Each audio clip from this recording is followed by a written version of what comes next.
বন্ধুরা, আপনারা যারা আমার ইউটিউব চ্যানেলটি সাবস্ক্রাইব করেছেন ও আমার ফেসবুক পেজটা ফলো দিয়েছেন, তাদেরকে আমার লাখো কোটি সালাম ও শুকরিয়া।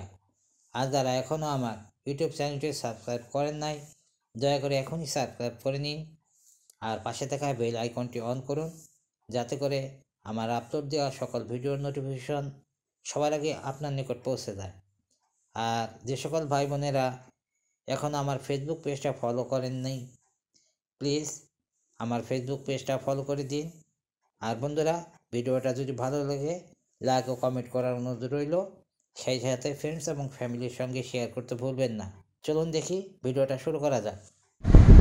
আসসালামু আলাইকুম ওয়া রাহমাতুল্লাহি ওয়া বারাকাতুহু। আমি আল মাসুদ রানিং কুকিং রেসিপি দেখার জন্য আপনাদের আমন্ত্রণ। বন্ধুরা, আমার আজকের রেসিপি দারুণ মজার শিক কাবাব। আমি চিকেন দিয়ে করতেছি। এখানে আমি 8 এরকম চিকেনের পিস নিয়েছি। এর ভিতরে এখন আমি অর্ধেকটা লেবু দিব, আর এখানে হাফ চামচ আদা বাটা আর 1 চামচ কাবাব মশলা, সামান্য একটু হলুদ আর সামান্য লাল মরিচের গুঁড়ো। কাবাব মশলাটা আমার হোমমেড, আমার চ্যানেলে আছে, আপনারা দেখতে পারেন। আর এখানে পরিমাণ মতো টক দই,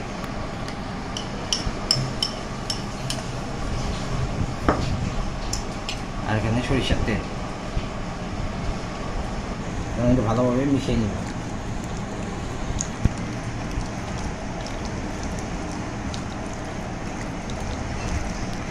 আমি স্বাদ মতো লবণ দিয়ে দিলাম।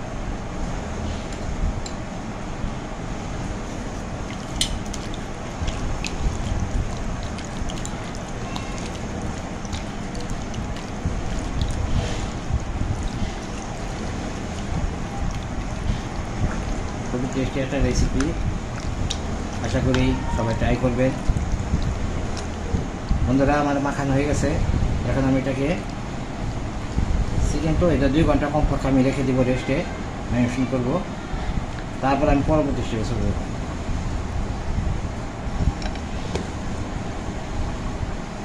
বন্ধুরা, ফিরে এলাম 3 ঘন্টা পর। এই দেখেন আমার মাংসের অবস্থা। চিকেন তো এই জন্যে কোনো সমস্যা নাই, 3 ঘন্টায় সমস্যা হয় না।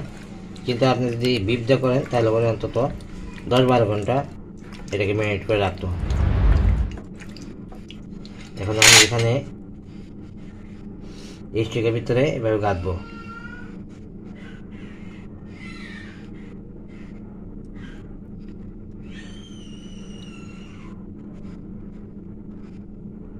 খুবই সহজ রেসিপি, আশা করি সবাই ট্রাই করবেন। আমি এই যে একটা তাওয়া নিছি, এই তাওয়ার ভিতরে এই কয়লা দিছি, আর এখানে এটা দুইটা একটা ফ্ল্যাট বার মানে স্টিলেরই। আপনার এই স্টিলেরই না থাকলে ইচ্ছা করলে নিতে পারেন, কি বলে ইট দিতে পারেন। এখন আমি তেল দেবো, কেরোসিন তেল। কেরোসিন তেল দিয়ে কয়লাটা জ্বালাই নিতে হবে।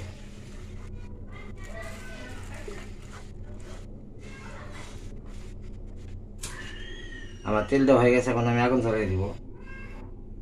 এই দেখেন, খুবই সহজ পদ্ধতি। কয়লা ভিতরে আগুন জ্বালানোর কোনো সমস্যা না, তেল দিয়ে দিলেই, কেরোসিন তেল দিয়ে দিলেই হয়ে যাবে।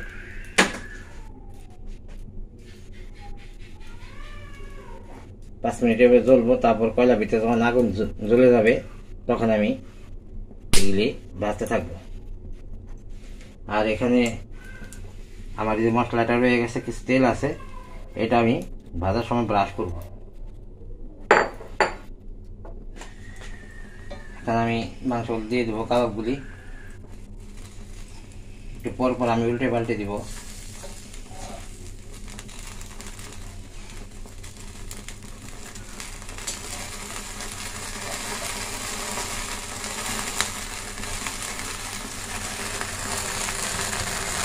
খুবই টেস্টি এবং খুবই ইজি।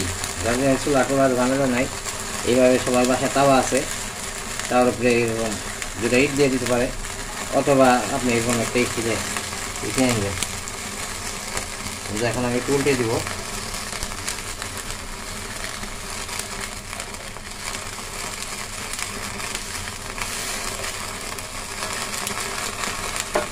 এখন আমি এই মশলাটা তেল একটু বাদ করে দিব।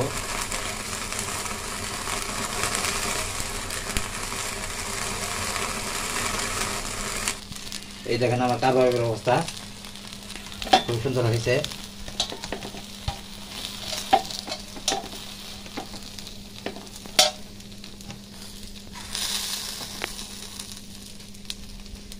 এরপরে আমি পরিবেশন করে আপনাদের দেখাবো। তো এইগুলো দেখেন, এই আমার দারুণ মজার চিকেন শিক কাবাব দেখেন কত সুন্দর হয়েছে, খুবই টেস্টি একটা রেসিপি। আর এখানে যে কোনো সস দিয়ে আপনারা পরিবেশন করতে পারেন কিংবা সালাদ দিয়ে করতে পারেন। আমি এখানে টক দই আর টমেটো সস আমি একটু টেস্ট করি। আর নানটা আমার ঘরে তৈরি, নানটা আমি দেখাই না, এটা আমার রেসিপি চ্যানেলে আছে, ডিসক্রিপশন বক্সে আমি লিঙ্ক দিয়ে দিব। বিসমিল্লাহ, মাশাআল্লাহ, একদম পারফেক্ট রেসিপি। আশা করি সবাই ট্রাই করবেন। সবাই ভালো থাকুন, সকলের জন্য শুভকামনা। খুদা হাফেজ।